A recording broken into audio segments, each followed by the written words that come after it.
So you're a futurist. Well, describe for me what you see for the future in the workplace. For the last 20 years, I have been studying the next 10 years as a futurist. And my particular area of expertise is the workforce and the workplace and the marketplace of the future.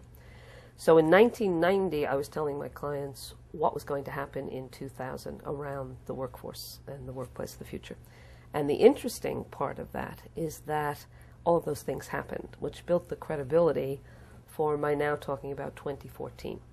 So what I see for the future in this area of diversity in the workforce is that in the United States, many large companies are going to be dealing with a workforce that is not minority, the way we think about minority. But when they look at the workforce and the workplace, they have to start using a different term. And the term that I see is emerging majority. Because as you go from 2004 to 2030, 2040, 2050, we are entering a time in the U.S. when the majority population is staying pretty stable and the minority population is growing. And so as we get to 2050, that's going to shift for us. Most of our clients are not prepared for that. They're awakened to it now. The way they're awakening more is on the customer side. They're seeing the whole Latino market open up.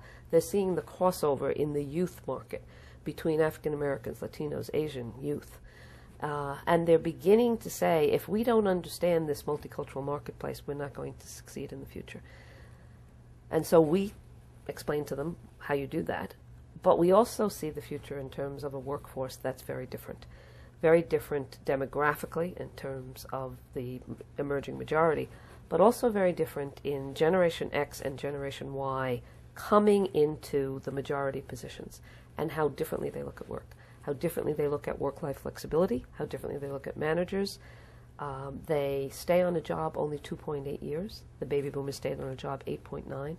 So you can't in any way manage this generation or expect the same things you did from a boomer or a pre-boomer.